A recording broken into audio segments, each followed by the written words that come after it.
Hey girl, Marissa here. You are listening to the Codependent Dummy podcast. As a young woman, you have been raised, reinforced, and rewarded for putting the needs of others above your own. Now, in your 20s, you're finding yourself exhausted, exasperated, and enveloped in shit relationships, especially the one you have with yourself. Codependency is a way of being where we put the feelings, wants, and needs of others above our own in an unconscious attempt to meet our own feelings, wants, and needs. Sorry to break it to you, sis, but that is not sustainable. This podcast is to help you undo all that so you can stop playing small and start taking up space, you dummy. Let's get to it. Hello, everyone, and welcome back to the Codependent podcast. Today, I am joined with Annelise Asch. Annelise is the social media chair for the International Association of Eating Disorder Professionals, also known as IAEDP Los Angeles, and a professional relations representative for the Renfrew Center. Annelise is passionate about mental health and has worked for 3 years providing peer support and coordinating outreach for mental health organizations throughout Southern California. She is an advocate of body neutrality and liberation and channels that into her work and personal social media presence. Annelise, thank you for coming on. Thank you for having me on. I appreciate it. Mm-hmm. All right, so let's start with the typical 2. All right. Number 1, Annelise, how do you define codependency? Yeah, I have always thought, well, that's not true. I used to think codependency was actually a positive thing. I used to think it was sort of synonymous with compromise. I have since found out that that is not true, and it's more of a negative thing. And now I kind of see codependency as needing validation from another person or thing, and letting that define your boundaries. Mm-hmm. Tell us more about this world you lived in formerly where it was a positive thing. Like, Well, okay. yeah. So I used to date somebody who always said that we had a codependent relationship.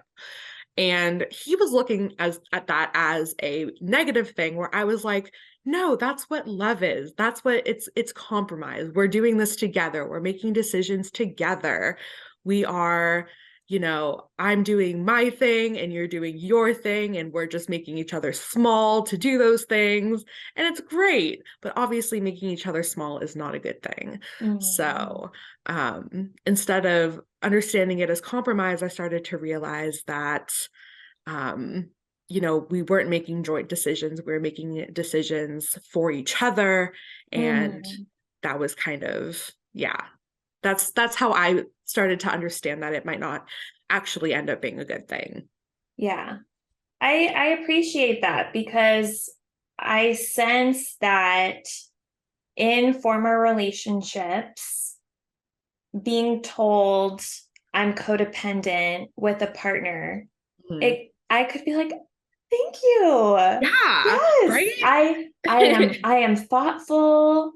I make decisions with him in mind. Yes. I sacrifice Yes. for him and for the betterment of our. Thank you so much for acknowledging Right? That's how what I invested thought. I am. Yeah. That's exactly right. So, then go ahead. Yeah. Well, no, now that, I'm in a non-codependent relationship, I'm like, oh, that's not right. That's not how it's supposed to be. That's not what love is. Mm-hmm. Yeah. It's not. And yet, being young, starting out in new relationships, I mean, even being older and in multiple various types of relationships, the traits and characteristics that make up codependency to a certain extent are valuable, helpful, and nourish healthy relationships. But we tend to overdo it. Yep. Right? It's our, like, we take it to an extreme where, yeah, it is not a compliment or positive.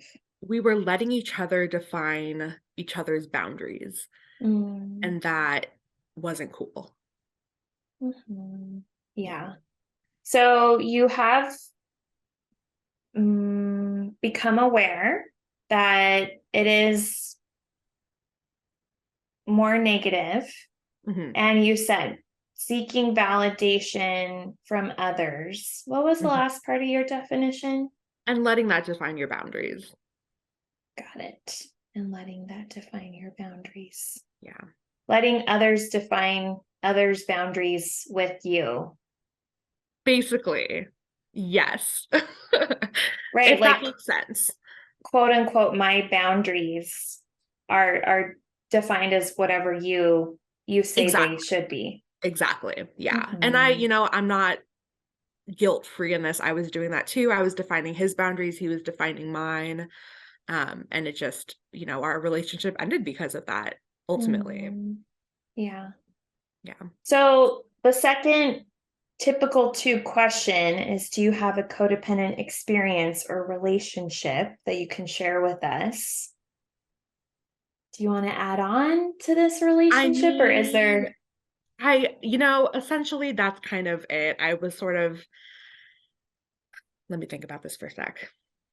I was thinking that we were making joint decisions and that we were both giving up on what we wanted for that other person is ultimately what it ended up being. And that was I wouldn't say it was my first codependent relationship, but it was my most poignant codependent relationship and most salient one that I remember to this day and have made changes since, and has sort of led me Mm, to understand what other codependent relationships will look like and how I don't want to go down that route in the future. mhm. Reflecting on that relationship, is there an experience or a memory that comes to mind as the two of you at your most quintessential codependent moment? Yes. And I still kind of feel bad about this because I Mm, am the guilty one in this situation. That's probably why it's the most memorable to me because I feel guilty about it. He wanted to study abroad because we were in college, and I just felt like I couldn't be without him. I felt like I just, no, like what do you mean you're gonna go? No. And so he didn't study abroad. And I still feel bad about that because I took away a really important, potentially important and memorable experience of his life and just said, no, you're not doing that. And I kind of mm. see that as pretty codependent and yeah. Right. So going back to your definition, being validated from others and letting them define your boundaries. Here he was like, hey, isn't this a great idea? You said no. And he's like, Mm-hmm. oh, You're it's right. not a great Yeah. idea. This is a Yep. terrible idea. Yeah. And he's like, what if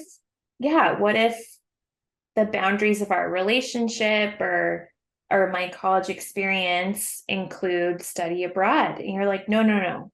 Your college experience doesn't include that. And we need to be in the same area. It He's like, didn't include the study abroad because it didn't include me, and that was a problem for me. "Mhm, So, yeah." And so, was it multiple conversations? Was it one? it was probably multiple. It was so long ago that I don't really remember, but it was probably multiple conversations of it just me just dwindling his hopes more and more and more of this happening over time. Mhm, yeah. And that experience and multiple experience eventually led to breaking up. The end of a relationship, yeah, which is Mhm. fair and probably, in retrospect was for the best. Right. Yeah. I wonder if you started to sense, right, in this interaction, this experience with him, right? He wants to study abroad. You say no, he stays. Oh, okay. My codependent heart is content. And he stays, and we continue to be codependent, and I sacrifice things and he sacrifices things, all in the name of our relationship. When did that shift from really working for both of you to an extent to not working? It was pretty quick, I think. It felt like it happened instantaneously, but I didn't realize it at the time because again, I thought it was just compromise and that's what you're supposed to do. I thought him saying, "Okay, I won't go study abroad," that was a compromise. And so, this happened over a million different times throughout our relationship. And so little by little that kind of chipped away and it sort of, you know, made it so our compromises were not just compromises anymore. They were just a codependent relationship. Yeah. Right. Seeming compromises, but Just codependency. Okay. Shifting gears towards your passion, your advocacy. Annelise, how do you sense codependency and body image relate as a plus size person? And I'm hesitant to say that without qualifying that you identify as a plus size person. I do. Okay, so everyone, I'm not calling her that. Like, I No, don't want to be like, it's that's a plus size person. No. That's the thing. I mean, I think that I personally call myself a fat person. I think that that word has become completely neutral to me, but that is work that I have done over long periods of time. So plus size person, it's fine. I mean, I think we should all get to a place where plus size is just a descriptor, not necessarily a bad thing. True. But thank you. Yes. Yeah, I appreciate that. So, as a plus size person, Annelise, how do you sense codependency and body image relate? In so many ways. I think that we all have a codependency with society's expectation of what pretty or attractive is. And I think as a plus size person, especially as somebody who works in eating disorders and is in recovery from an eating disorder, I think that you begin to have a codependent relationship with your body, with your body image when you have this distorted and disordered view of it all. And you begin to shrink and morph your body into what you think society is telling you to be. Right.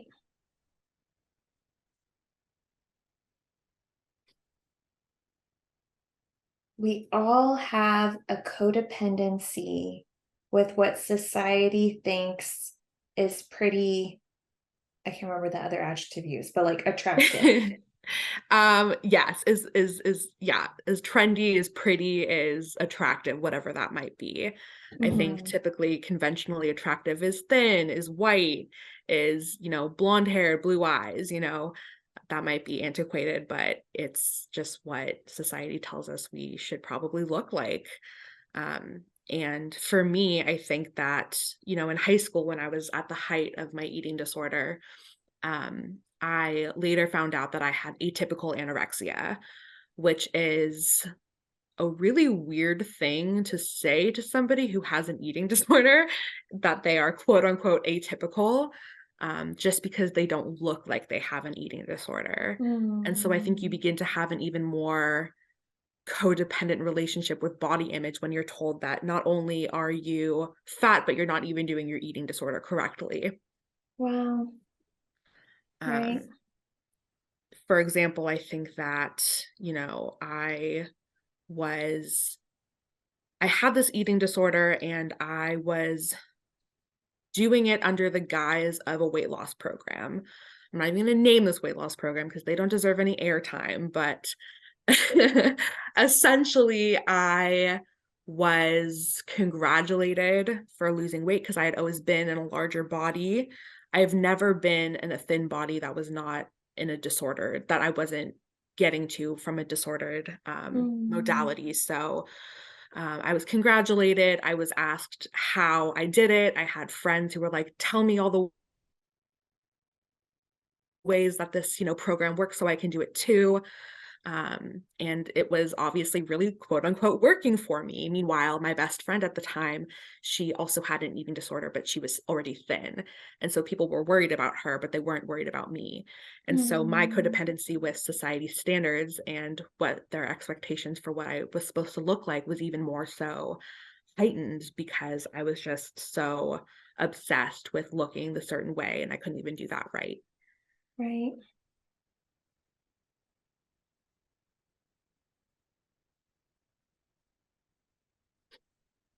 Referring back to your definition, right? Codependency is negative, seeking validation from others and letting them define your boundaries, right? So this experience of somehow developing understanding of what beauty and attraction is in our society, seeking validation from others as a result of meeting that or trying to meet that, Right. and really letting society define again like what you value. Yeah, exactly. And that turned into your attempts, being in a larger body, to shrink and morph into that. Yeah, definitely.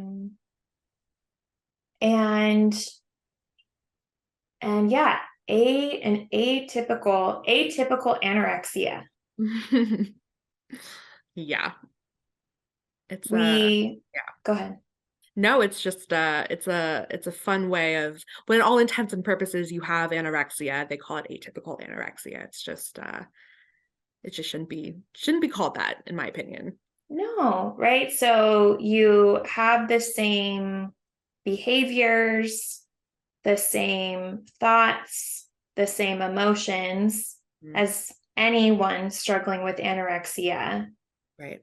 But you're in a larger body, so thus it doesn't count as much. It doesn't count. Yeah. And then you found yourself wanting to shrink and morph into society's definition of typical anorexia. Yeah, at the time I didn't even know that it was called atypical anorexia. At the time I didn't even know I had anorexia because I was fat. So there's no possible way I could have an eating disorder. I mean, aren't eating disorders only for thin people? So I was just trying to morph into what I thought society's boundaries were of a person of my size. Right. And so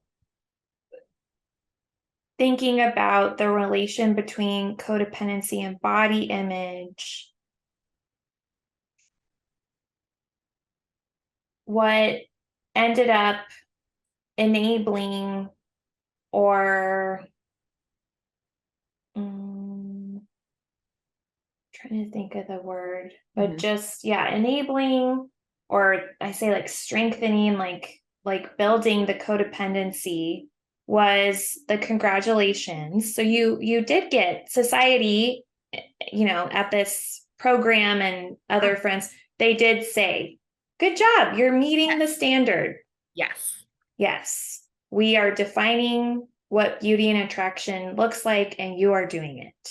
Yes. Continue. Absolutely. Proceed. Yes, exactly. Yeah, you were sought out. So all of a sudden, your you have something, you know something that we don't. Teach us, Annelise. Oh my God, Teach us. yes, exactly. Mhm. Mm-hmm. And internally, your thoughts became, you said, obsessed, Yeah. and further, more long-term efforts to morph your body. Yes. Mhm. I'm curious, yeah, other thoughts that come to mind for how you sense codependency and body image relate as a plus size person. I just think that you start to think your whole worth revolves around your body image. And that's essentially it. I think that, as a plus size person, you are told time and time and time again that you are incorrect, that you exist in this world incorrectly. And you need to set these boundaries with yourself to look like everybody else.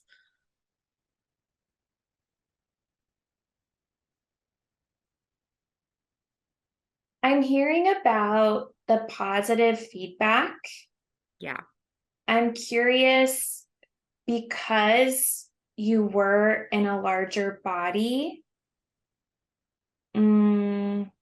how codependency and body image relate as a consequence to not meeting the standards when people potentially did provide negative feedback or they did criticize you, and like what that meant internally. Say that again. Like, sorry, let's take a minute. Say that Yeah. again. So, right, most women in our society, whether, yeah, it depends where they fall on the spectrum, but there is a striving towards what is attractive, what Yes. is deemed beautiful. Right. And yet, being in a larger body, you you are not fitting that mold, right? You're Right. trying to morph, you're trying to shrink. Hmm. And I'm curious, yeah, being in a larger body, did you receive criticism? Did you receive like being teased or negative feedback? And how did that impact you? You're like, I'm trying here, I'm trying to Yeah. fit the mold. I'm actively being approached because I don't. I mean, that is the time old question for fat people. I think it's like, when did you first realize you were fat, and when did you first realize that was a bad thing? Hmm. I remember the first time I realized that I was fat, I was in kindergarten, and that's when I realized it was a bad thing because I didn't look like everybody else. And at the time I was in kindergarten, it didn't mean so much to me, but when I was in first or second grade, somebody came up to me and said, "You're fat, right?" And like said it in a bad connotation. And I was like, "Oh, okay." And that's when I started to realize that not only did I notice that I wasn't like everybody else, other people were starting to notice that I wasn't like everybody else. And that's Mhm. when, so first or second grade, I started to realize that I needed to change. Right. And how do you sense that either impacted you or impacts plus size people moving about in the world? Just like always, like, just, yeah, just worried Yeah. about that feedback. I mean, the world tells fat people to be small in so many discrete ways. So many discrete ways. I mean, I remember having to shop in the junior section at Target when I was in like, early middle school because I just couldn't fit into the things that like my friends were wearing. Hmm. And that really impacted me. Of course it did, because I've always been into fashion and I couldn't wear what, my friends were wearing. I couldn't fit into that. I couldn't, do certain things that my friends were doing, that people my age were doing, that I couldn't follow along. And of course that impacted me. It impacts so many people who are, beginning to grow and understand society. And it's just, yeah, it absolutely impacted me. And Hmm. I think it continues to impact young people. Right. Right. Being codependent, we're seeking approval, validation, Right. love from others. And so, yeah, I just wonder if some individuals, right, plus size individuals, if yeah, like receiving that criticism, being teased, like we're all already trying. Like, Exactly. please, yeah, please don't make fun of my body. And at the time, when you're young, you don't even realize that it's a bad thing that they're doing. It really seems like you're in the wrong. Like, you're right. Mm, I should be made fun of because I am not good. And so, that's when you start to want to change your body because it's not just I am fine as I am and people just don't understand me. It's like I am wrong. mhm. Right. So being congratulated when you are striving to meet our definition of beauty and attraction, Mhm. criticized. I mean, you might even been trying at the time, but you don't need it. Yeah. So we're going to criticize and tease you and hopefully whip you into shape. Mhm.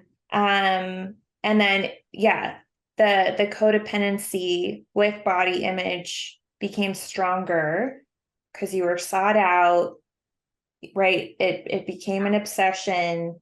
You're trying to morph your body, and eventually your whole worth Yeah. is defined through that. Yeah. Absolutely. Mhm.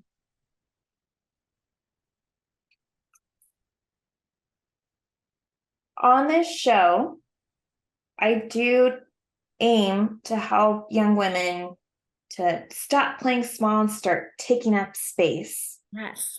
Absolutely. What does it mean to take up space as a plus size person?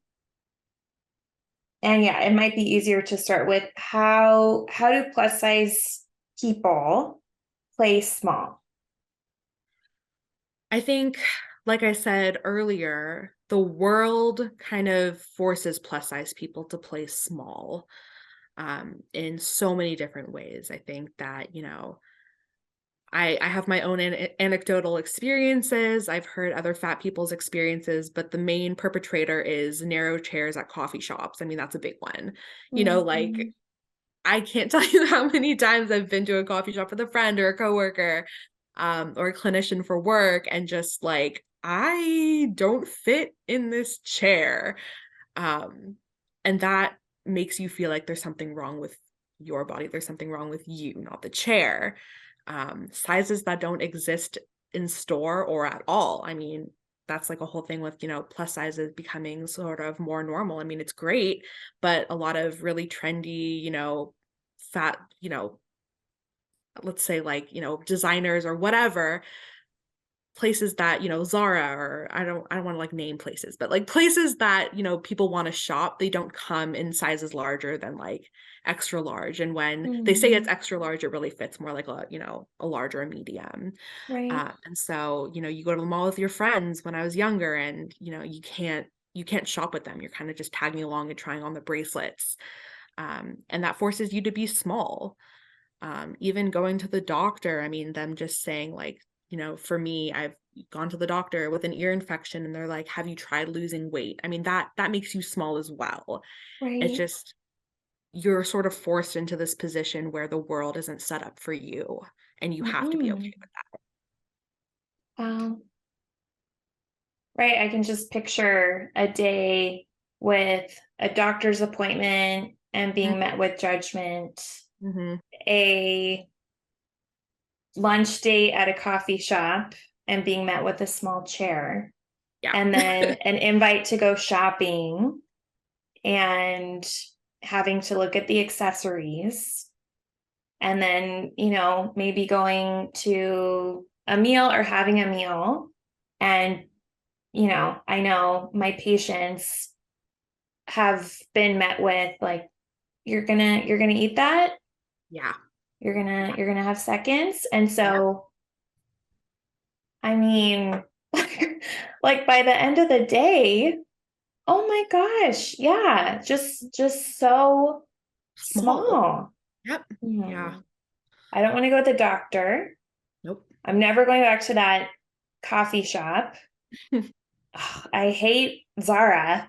or whatever. Oh, Like, Swara, yeah. I got a beautiful necklace, but still, like, Or the I necklace doesn't even fit my fat neck. I mean, like, honestly, the list goes on. honestly, and then my family or my friends and their feedback, Yeah. and it does, it just sounds like it compounds the codependency, right? Like, okay, Right. let me, like, tomorrow, or I'm going to start tomorrow, or yeah, I'm Yes. going to get the new diet. I'm going to meet with the new coach. Like, I am going to meet the standard that everybody keeps communicating I need to meet. I mean, that's what you hear all the time, right? Like, my diet starts Monday because obviously something happened to me. I experienced something that has made me feel small, and therefore I need to start my diet Monday. Mm-hmm. Yeah. So before we get on to plus size people taking up space, Annelise, in your experience and also working with others, Mm-hmm. I am hearing glimpses of what it feels like for you internally, right? We're hearing about different experiences at different, everyday normal activities like the doctor or a restaurant. How does this potentially make one play small in friendships, in familial relationships, in romantic relationships too? I mean, so many ways, I think. I think that within relationships, it depends on the relationship, but I think especially in familial relationships, I mean, my parents are amazing and I love them, but I know that they would rather me be thinner and they're, quote unquote, just worried about my health. And that's completely Mhm. valid. But I understand that there's something called health at every size, which essentially means that you can and you deserve best health practices at any size. And I think that, when you have that relationship with people who just care about you, friends or a romantic partner, whoever, they just care. I mean, goes back to that same ex-boyfriend. I mean, I remember him coming to me and telling me that he just, was concerned about my health because I was starting to gain weight. Um, and that makes you small as well. I think that, it just, again, it compounds that codependency of wanting to fit into society standards and be like, oh, they're just worried about my health. That totally makes sense. Yes, I should be worried about my health. Everyone should be worried about their health. I need to get it together. I need to whip myself into shape. And it's like you have these relationships that, people just care about you. And it's like, well, why don't I care about myself? Obviously, I should care about Mm, myself. I should do better, quote unquote, do right. better. And then my thoughts about the playing small becoming more pervasive Hmm. after your boyfriend approached you, like, hey, babe, I'm really worried about your weight. You think, like, oh no, like, okay, yeah, he's worried about my weight. I'm worried about my weight. And also, I don't know, like later on, I just picture, like, because part of you maybe senses he's dissatisfied, right? He's Right. worried, but maybe he's dissatisfied. He's like, hey, I know we had plans and you wanted to go see a movie, but my friend's having a party. Maybe we should go to the party. And you're like, okay, I'm not going to object because Hmm. you're dissatisfied. And I maybe, yeah, I'm not pleasing you this way, but maybe I can be pleasing in other ways. I mean, it was a real crap relationship in so many ways, but that's another one of them. I mean, I obviously felt like I wasn't attractive enough for him.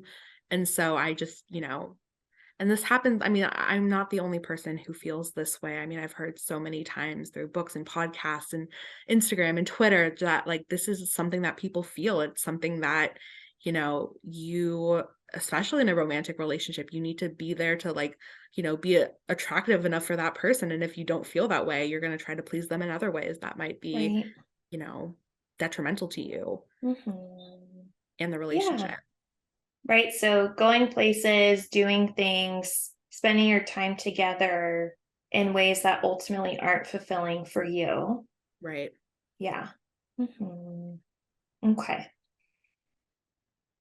Any other thoughts on that? How playing small becomes more pervasive in plus size people's lives? I mean, I just think that, learning to take up space as a plus size person, physically and figuratively, is the best thing that you can do. And playing small just isn't it for plus size people. It's just it's not how you move on.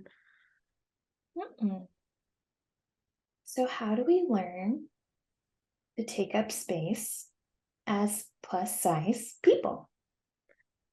I think that you have to start by realizing that you can exist in this world exactly as you are, and that's going to be okay. Can you repeat that? Yes, starting to realize that you can exist in this world exactly as you are, and that is going to be okay. One more time for the people in the back. Yes, absolutely. Let me say it one more time, okay? You have to start by realizing you can exist in this world exactly as you are, and that is going to be okay. That's a big realization. It sure is. It really, really is. Yeah.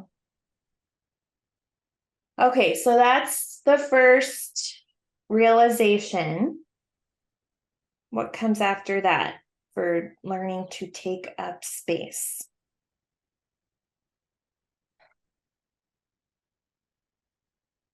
I think understanding that body positivity is not body neutrality. Can you help us understand the Yes. difference between the two? I was doing a dramatic pause, but yes, I will absolutely. I think that body positivity can be a wonderful thing, and that's sort of how I started on my journey to recovery. But learning to accept yourself and get to body neutrality, you have to understand that your body deserves love and respect no matter how you feel about it. Whereas body positivity, I think, can sometimes lead people to think that they need to blindly feel positive about their body no matter what. When honestly, like, I am in a really great place in my recovery. I, can wear my little crop tops and my bodycon outfits and feel totally fine. But sometimes I still feel like crawling out of my body. And that doesn't mean that I can't eat that day. That doesn't mean that I can't respect my body and its boundaries. I need to still take care of myself. I want to pause here, Annelise. I am familiar with the language you're using. Yeah. Can you also give us a short understanding of recovery as it relates to eating disorders, since some people might think recovery is only related to sobriety, alcoholism? Yeah. You say you're in recovery, or you're in your recovery.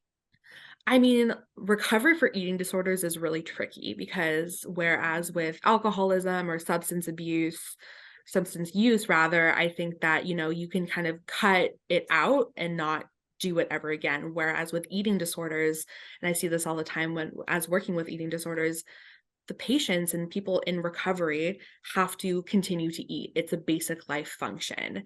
And so being in recovery essentially means that, you are learning to have a better relationship with food, and that goes on forever. It never really goes away.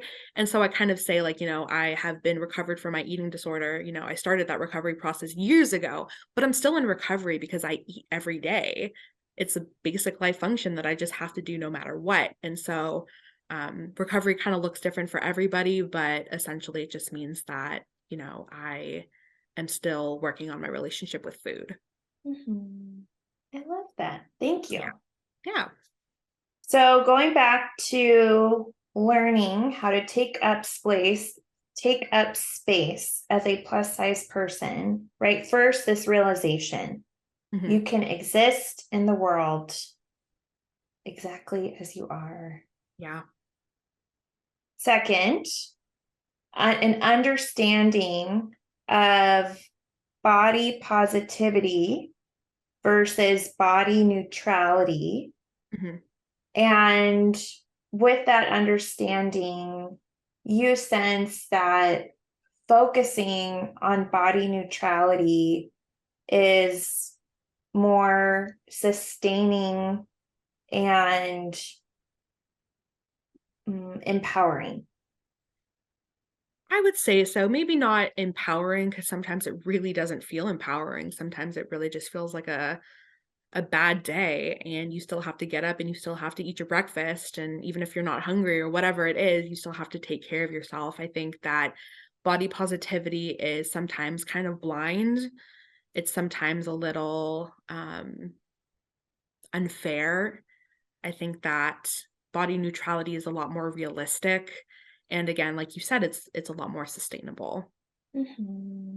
Yeah, because we're human, we age, we have babies, Yes. we get sick, we have Yep. surgery. Yeah. So with all those changes, potentially body positivity, it could lead to an attachment to your body at this time or at a certain weight, and then things might change or fluctuate. Sure. Where does your body positivity go? And so Right, like sometimes I'm very body positive. Sometimes I'm like, I look so good today, and I am so body positive. But like the next day, I might not feel like that. And that's body neutrality. That's just being completely neutral about your body. Sometimes it's good, sometimes it's bad, but otherwise it just is. And you respect it, whether it is or it isn't. Yeah. So realization, understanding, other ways to learn to take up space as a plus size person. I would also say finding community has been a big one for me. It's taught me to take up space. It's taught me the importance of taking up space, because, there's so many plus size people out there who, are just baddies. They're so cool, and they are so willing to just share the love. And I think that that really also helped me learn to take up space, because it's just like, oh, I'm not the only one. I mean, I'm the only fat person I know practically that likes to dress, fashionably or whatever it is. Like, I found a community online that likes to do what I do and lives in a similar body that I do. And that has been like, okay, I am not the only one. I can do this with these other people, and we can create that community. Realization, body positivity and body neutrality and understanding, finding community. Any other thoughts? I mean, there's so many ways that you can take up space as a plus size person, but I think that those are kind of the big ones.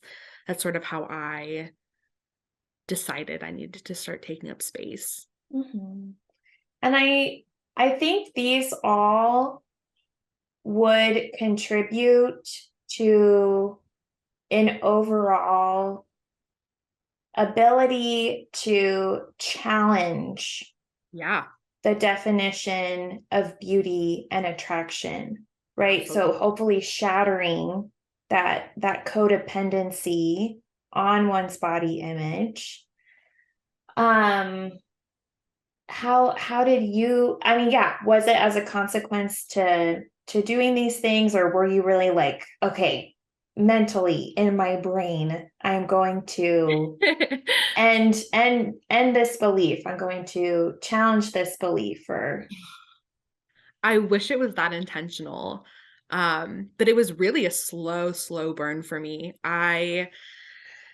It was one of those mistakes that I made that ended up being a really important part of my life. I'm actually a cosmetologist. I went to cosmetology school, and it was the worst decision of my life, except for the fact that I was stalking a hair salon one day and I wanted to work there. So I was sort of just checking out their Instagram page, and I saw somebody on their page. It was a client of theirs, and she was in a larger body and she looked so good. She was fashionable AF. She was wearing something that I would have worn. She looked amazing. I was like, it was almost like, I want to say it was like a click in my brain, but it wasn't that quick. It was sort of like this slow like thing of just sort of starting to follow her, follow other people that kind of looked like her and looked like me, that I was kind of like, maybe it's not a bad thing if I gain weight. That realization started it started that slow burn, and that community started to build. wow, And it all kind of came together at a certain point, and it made my recovery possible. right? Maybe it's not a bad thing if I gain weight. Yeah.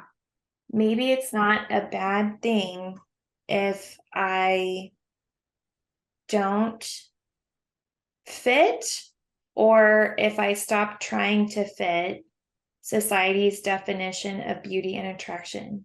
Maybe it's not I my fault. mean, yeah, I love your phrasing, like maybe, right? You can try it on. Like I'll just maybe try it on, see how it fits. Yeah. maybe it's not my fault, and Yeah. exploring that. Maybe it's not a bad thing if I gain weight. Hmm. Hmm. Yeah. And so, right, as a consequence to different efforts and actions you were taking, slow burn, yes. And also, I mean, we could say, given what you were up against, Yeah. fast burn and Yeah. I mean, Lord, challenging. it took like a year or so for me to finally like find not even, oh my God, it took a couple months for me to find a eating disorder therapist. I mean, like, and that really started like rolling the ball downhill. So it was a slow burn in the sense that it wasn't like an immediate click, Right. but that recovery was, or that beginning of recovery was sort of this like, I was trying to gulp it all in at once, just sort of like open up my arms as wide as I could and take it all in as quickly as I could, because it just felt so good. Wow. Yeah, Wow. Really aligned. really aligned. Yeah. Amazing. Yeah, So, last question, which I think we're already talking about, but sure. what comes to mind? How does a codependent plus size person start their journey to self acceptance and body neutrality?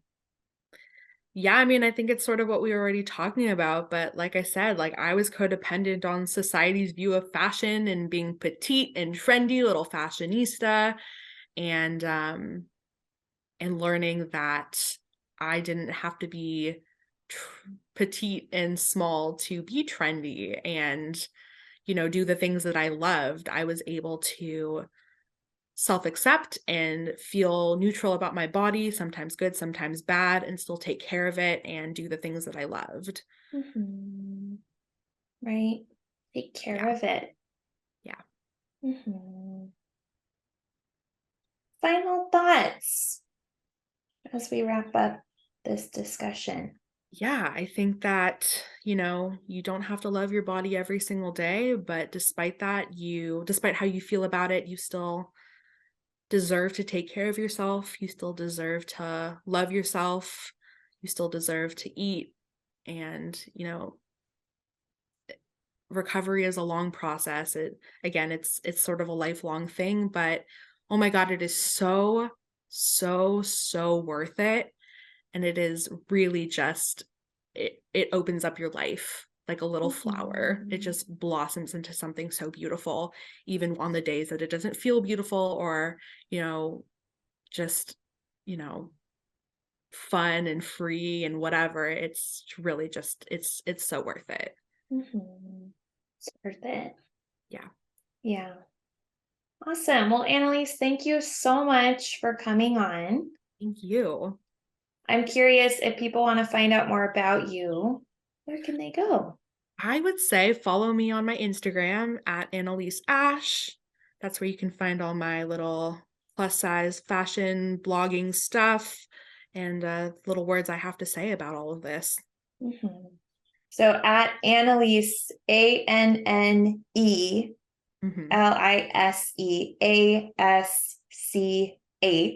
You got I it. will put a link to that in the show notes, everyone.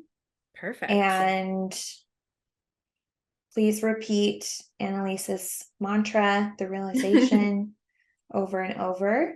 And I just really hope, as a consequence to listening today, we can all start to challenge, right, the codependency we have with society's beauty standards. And right, maybe it's not a bad thing if we stop meeting them. Yeah. Yeah. All right. So take care, everyone. I'll see you next week. Hey girl, it's Marissa again. I'm not like a regular podcaster, I'm a cool podcaster, right? Thank you for listening and staying till the end. You can find me on Instagram at Therapy with Marissa. Email me, marissa@codependummy.com. Check out codependummy.com for more information on the show. And baby girl, a subscribe, rating, and review would be much appreciated. Till next time, I want you to remember, if you are feeling unseen, I see you. If you are feeling unheard, I hear you. And if you think that you don't matter, know that you matter to me. I want you to go out there so you can stop playing small and start taking up space, you dummy. And now, the disclaimer. Girl, this is not therapy and I am not your therapist. This podcast is designed to provide accurate and authoritative information in regards to the subject matter covered. It is given with the understanding that neither the host, publisher, or guests are rendering any legal, clinical, or other professional service. If you want or need a professional, please find one.